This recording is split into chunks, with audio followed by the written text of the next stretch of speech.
आज हम बात करने वाले हैं एक ऐसी फिल्म की जो सिनेमा के इतिहास में सबसे विवादित फिल्मों में से एक है। इस फिल्म का नाम है लॉलिता। तो बिना किसी देरी के एक्सप्लेनेशन स्टार्ट करते हैं। मूवी स्टार्ट होती है और हम देखते हैं एक कार को जो एक ग्रासलैंड से सटे एक रास्ते पर बाएं दाएं घूमते हुए एक रास्ते से गुजर रही थी। इस कार को हम्बर्ट नाम का अधेड़ उम्र का आदमी चला रहा था। वो काफी थका हुआ और उदास लग रहा था और उसके चेहरे पर खून की बूंदें थी। उसका हाथ भी खून से सना हुआ था और उसने एक हेयर पिन पकड़ी हुई थी। वो लगभग एक ट्रक से टकरा ही जाता है। गाड़ी चलाते समय उसे अपने विचारों में किसी एक ऐसे व्यक्ति की याद आती है जिसे वो लॉलिता नाम से पुकारता है। इसके बाद हम्बर्ट फ्रांस में अपने शांतिपूर्ण बचपन के बारे में बात करता है जहां उसकी मुलाकात अपने पहले प्यार एनाबेल से हुई थी। हम्बर्ट का पहला प्यार अधूरा ही रह जाता है क्योंकि एनाबेल की मौत बचपन में ही हो गई थी। इस घटना के बाद हम्बर्ट को टीनेज लड़कियों के प्रति अट्रैक्शन पर काबू पाना काफी मुश्किल हो जाता है। हम्बर्ट अब टीनेज लड़कियों को निट्स कहकर संबोधित करता था। अधेड़ उम्र का हम्बर्ट अब अमेरिका आता है जहाँ उसे इंग्लिश लिटरेचर के प्रोफेसर के रूप में एक नौकरी मिलती है। हम्बर्ट एक विधवा औरत शार्लेट के घर में जाता है और किराए के लिए कमरा देखता है। शार्लेट उसे घर के चारों ओर घुमाती है। हम्बर्ट अपना टाइम टेबल देखता है और शार्लेट को बताता है कि उसे कॉन्फ्रेंस के लिए जाना पड़ सकता है। शार्लेट सोचती है कि कहीं उसका एक किराएदार भी उसके हाथ से ना निकल जाए, इसीलिए शार्लेट जिद करके उसे रुकने को कहती है और उसे अपने घर के गार्डन में ले जाती है। वहाँ हम्बर्ट शार्लेट की 13 साल की बेटी डॉलरेस हेज को देखता है। हम्बर्ट डॉलरेस को देखते ही उसका दीवाना हो जाता है और डॉलरेस को लॉलिता कहकर पुकारता है। हम्बर्ट उस पर अपनी नजरें गड़ाए रहता है। जब डॉलरेस जमीन पर लेटी मैगजीन पढ़ रही थी, डॉलरेस को देखकर हम्बर्ट तुरंत उस पर फिदा हो जाता है और वहीं पर रहने का फैसला करता है। हम्बर्ट अब शार्लेट और लॉलिता के साथ उन्हीं के घर में ही रहता है। वो लॉलिता की हरकतों पर नजर रखता है और उस पर जासूसी भी करता है। एक रात लॉलिता हम्बर्ट के कमरे में आती है और शिकायत करती है कि उसका म्यूजिक काफी तेज बज रहा है जिसकी वजह से वो सो नहीं पा रही थी। ये सुनकर हम्बर्ट अपने म्यूजिक की वॉल्यूम कम करता है और लॉलिता वहां से रसोई में चली जाती है। हम्बर्ट उसके पीछे पीछे जाता है और उसे चोरी छिपे देखता रहता है। हम्बर्ट का कमरा लॉलिता के बाथरूम से जुड़ा हुआ था। हम्बर्ट लॉलिता को देखने का कोई भी मौका नहीं छोड़ता था। एक दिन हम्बर्ट अपनी डायरी लिखने में बिजी था, तभी लॉलिता उसके कमरे में आती है और बिना किसी हिचकिचाहट के उसकी गोद में बैठ जाती है। लॉलिता हम्बर्ट से बातें करने लगती है। हम्बर्ट भी उसके साथ कुछ देर तक फ्लर्ट करता है, लेकिन शार्लेट की आवाज सुनते ही लॉलिता वहां से भाग जाती है। एक दोपहर लॉलिता, हम्बर्ट और शार्लेट गार्डन में बैठकर झूले में झूल रहे थे। लॉलिता और उसकी माँ के बीच किसी बात पर बहस हो जाती है और शार्लेट शराब लेने के लिए घर में चली जाती है। लॉलिता हम्बर्ट से रिक्वेस्ट करती है कि वो उसकी माँ को बनाए ताकि लॉलिता एक शो में जा सके। लॉलिता हम्बर्ट को बताती है कि उसकी माँ हम्बर्ट से प्यार करती है, वो जो भी कहेगा शार्लेट मान जाएगी। जब शार्लेट वापस आती है, हम्बर्ट उसे एक चुटकुला सुनाता है और ये सब उस पर हंसते हैं। कुछ दिनों बाद शार्लेट और हम्बर्ट घर से बाहर एक लेक के पास जाते हैं। लेक के पास पहुंचकर शार्लेट अपनी इच्छा व्यक्त करती है। वो चाहती है कि डॉलरेस को किसी बोर्डिंग स्कूल में भेजा जाए। ऐसा करने से डॉलरेस का कमरा खाली हो जाएगा जिसे वो किराए पर चढ़ा सकती थी। इसके बाद शार्लेट डॉलरेस को उसकी इच्छा के विरुद्ध एक समर कैंप में जाने को कहती है। जब ये डॉलरेस का सामान एक वैगन में भर रहे थे, तब हम्बर्ट उन्हें अपनी खिड़की से देख रहा होता है। तभी डॉलरेस हम्बर्ट के कमरे में जाती है और डॉलरेस हम्बर्ट की बाहों में कूदकर उसे किस करने लगती है। ये पहली बार था जब ये दोनों किस करते हैं। इसके बाद डॉलरेस अपनी कार में बैठती है और ये दोनों समर कैंप के लिए चले जाते हैं। अब हम्बर्ट डॉलरेस के कमरे में आता है और उसके कपड़ों को देखता है। तभी हाउसमेट लुइस उसके पास आती है और उन्हें लेटर्स देती है। ये लेटर शार्लेट का था जो कबूल करती है कि वो हम्बर्ट से प्यार करती है और उसे अल्टीमेटम देती है कि उसके आने तक घर को छोड़ दे। अगर हम्बर्ट उसी घर में रहना चाहता है तो उसे शार्लेट के साथ शादी करनी होगी। हम्बर्ट लॉलिता से अलग नहीं होना चाहता था, इसीलिए वो शार्लेट से शादी कर लेता है ताकि वो लॉलिता के पास ही रह सके। अब कुछ दिन बाद हम्बर्ट और शार्लेट एक मामूली बातचीत कर रहे होते हैं। शार्लेट देखती है कि हम्बर्ट ने उसके मेज के एक दराज को चाबी से लॉक किया हुआ है। हम्बर्ट कहता है कि इसमें मेरे पुराने कुछ लव लेटर्स हैं और उनकी चाबी उसने घुमा दी है। हम्बर्ट एक सच्चे पति की तरह घर का सारा काम करता है, लेकिन वो शार्लेट के साथ किसी भी फिजिकल रिलेशन बनाने से बचता है।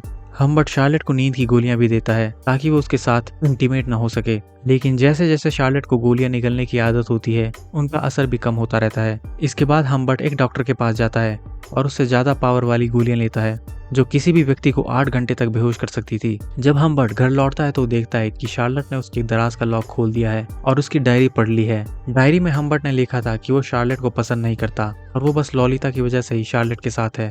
शार्लेट ये पढ़कर काफी भड़क जाती है और उसे धमकी देती है कि वो डॉलरेस से दूर रहे। हम्बर्ट इन सभी आरोपों से इनकार करता है और कहता है कि ये जनरल सिर्फ एक उपन्यास का एक हिस्सा है जो वो अभी लिख रहा है। फिर वो रसोई में जाता है और 2 पैक शराब के बनाता है। तभी टेलीफोन बजता है और हम्बर्ट कॉल उठाता है। फोन पर उसे बताया जाता है कि शॉर्लेट मर चुकी है। उसे इन सब बातों पर विश्वास नहीं होता। वो कमरे में देखता है, पाता है कि शॉर्लेट वहाँ पर मौजूद नहीं है। हम्बर्ट अपने घर से बाहर आता है और सीधा सड़क पर चला जाता है जहाँ पर भीड़ जमा थी। एक पुलिस वाला उसे एक लाश का चेहरा देखने को कहता है ताकि पुष्टि हो सके कि ये महिला सचमुच में हम्बर्ट की बीवी शार्लेट ही थी। शार्लेट का एक कार से टकराकर एक्सीडेंट हो चुका था जिसकी वजह से उसकी मौत हो गई थी। तभी एक छोटी सी बच्ची उसके पास आती है और उसे ढेर सारे खत देती है। वो सभी शार्लेट ने अपनी बेटी के लिए लिखे थे। हम्बर्ट उन्हें घर के अंदर ले जाता है और एक एक करके सभी लेटर्स जला देता है। अब हम्बर्ट अपनी पत्नी से पूरी तरह से आजाद हो चुका था। हम्बर्ट डॉलरेस के कपड़ों के साथ अपना सामान पैक करता है और एक होटल में बुकिंग करवाता है और इसके बाद वो समर कैंप के लिए निकल जाता है ताकि लॉलिता को समर कैंप से पिक कर सके। लॉलिता को समर कैंप से लेने के बाद ये दोनों गाड़ी से जा रहे होते हैं। तभी लॉलिता अपनी माँ के बारे में पूछती है। हम्बर्ट लॉलिता को बताता है कि उसकी माँ को पेट की समस्या के कारण एक अस्पताल में भर्ती करवाया गया है। ये दोनों एक होटल में रुकते हैं। हम्बर्ट रिसेप्शन से उस बुकिंग के बारे में पूछता है जो उसने एक दिन पहले करवाई थी। इसी बीच लॉलिता एक पपी को देखती है और उसके साथ खेलने लगती है। वो पपी के मालिक से भी बात करती है जो लॉलिता के साथ फ्लर्ट कर रहा होता है। डॉलरेस हम्बर्ट को उस आदमी के बारे में बताती है। डॉलरेस कहती है कि इस आदमी का नाम क्लेयर क्विल्टी है और ये एक फेमस राइटर है।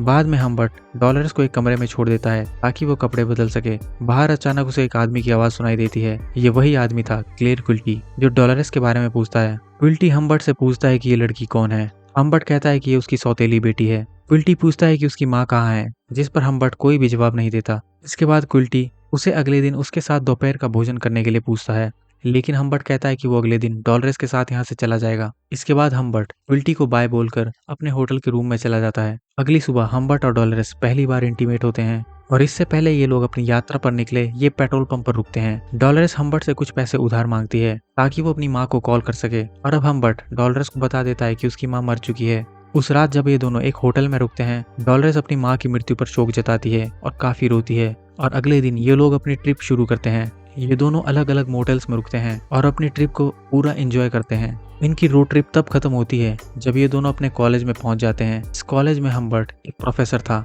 और इस कॉलेज का नाम था बियर्डस्ली कॉलेज।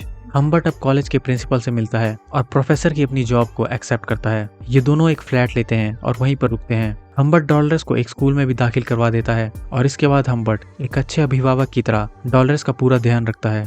एक दिन डॉलरेस हम्बर्ट से पूछती है कि क्या वो अपने स्कूल के नाटक में शामिल हो सकती है, जिस पर हम्बर्ट उसे मना कर देता है। डॉलरेस उसे अपनी पॉकेट मनी बढ़ाने को भी पूछती है, लेकिन हम्बर्ट नहीं मानता। ये देखकर डॉलरेस हम्बर्ट को सेड्यूस करने लगती है और हम्बर्ट डॉलरेस की पॉकेट मनी बढ़ाने के लिए राजी हो जाता है। एक दिन हम्बर्ट डॉलरेस से मिलने के लिए उसके थिएटर में जाता है जहाँ पर डॉलरेस अपने साथियों के साथ प्रैक्टिस कर रही थी। डॉलरेस की एक दोस्त हम्बर्ट के पास आती है और थिएटर में हम्बर्ट को पता चलता है कि इस प्ले का राइटर वही आदमी है जो उसे होटल में मिला था, क्लेयर क्विल्टी। जैसे जैसे दिन बीतते हैं हम्बर्ट को लॉलिता पर शक होने लगता है। उसे लगता है कि लॉलिता उससे दूर भागना चाहती है, तभी वो अपनी पॉकेट मनी को छिपा कर रखती थी। एक दिन हम्बर्ट को एक कॉल आता है जिसमें बताया जाता है कि डॉलरेस अपनी पियानो क्लासेस में नहीं आ रही है, इसलिए हम्बर्ट लॉलिता से इस बारे में पूछता है। लॉलिता कहती है कि वो पार्क में अपनी दोस्त के साथ नाटक का अभ्यास कर रही थी, इसीलिए वो पियानो क्लासेस में नहीं जा पाई थी। लेकिन फिर भी हम्बर्ट को लॉलिता पर शक था कि डॉलरेस उससे कुछ न कुछ तो छुपा रही है।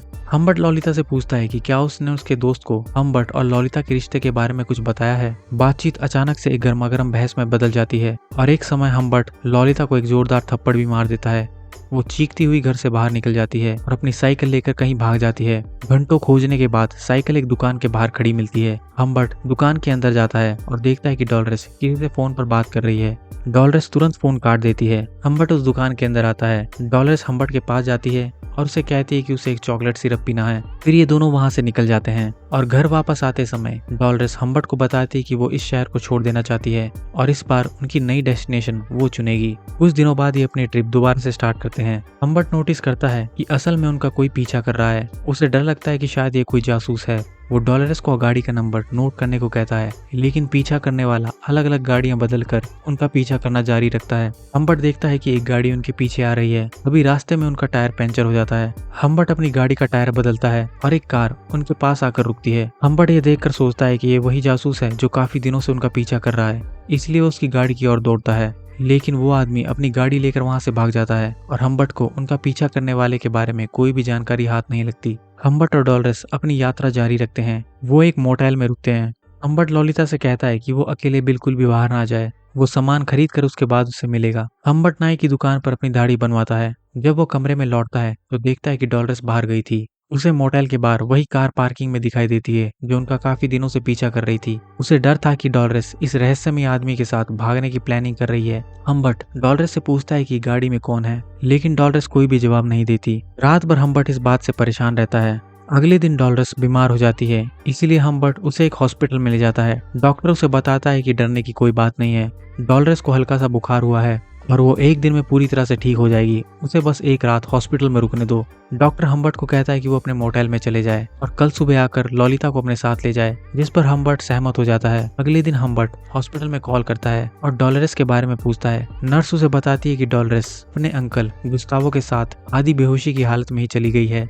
ये सुनकर हम्बर्ट काफी गुस्सा होता है और हॉस्पिटल की ओर दौड़ता है। हम्बर्ट हॉस्पिटल के अधिकारियों के साथ भी लड़ाई करता है और डॉक्टर का गला भी पकड़ लेता है, लेकिन पुलिस को देखकर वो शांत हो जाता है और हॉस्पिटल से चला जाता है। इसके बाद हम्बर्ट इस अंकल गुस्तावो के बारे में पता लगाने की कोशिश करता है और उन सभी पुराने होटल्स में जाता है, लेकिन उसके हाथ कोई भी सुराग नहीं लगता। हम्बर्ट इस आदमी के बारे में कोई भी इंफॉर्मेशन नहीं निकाल पाता और वो हार मानकर बैठ जाता है। हम्बर्ट सोचता है कि उसे अब शायद डॉलरेस कभी नहीं मिलेगी और इसी सोच के साथ वो अपने शहर बर्ड्सली लौट जाता है। और इस घटना के 3 साल बाद उसे डॉलरेस का एक लेटर मिलता है और उसे पता चलता है कि डॉलरेस अब एक शादीशुदा है और वो एक बच्चे की मां बनने वाली है। हम्बर्ट को लगता है कि शायद डॉलरेस ने उसी आदमी क्लेयर कुल्टी के साथ शादी कर ली है जो उनकी यात्राओं में उनका पीछा कर रहा था। हम्बर्ट अब उसे मारना चाहता था, इसलिए वो डॉलरेस से मिलने के लिए उसके घर जाता है। वो देखता है कि डॉलरेस अब 17 साल की हो चुकी है और वो प्रेग्नेंट भी है। हम्बर्ट को पता चलता है कि डॉलरेस का पति वो नहीं है जिसने उसे अस्पताल से अगवा किया था। डॉलरेस हम्बर्ट को बताती है कि उसे हॉस्पिटल से क्लेयर कुल्टी ने ही किडनैप किया था। डॉलरेस ये भी बताती है कि वो क्लेयर कुल्टी से प्यार करने लगी थी, लेकिन क्लेयर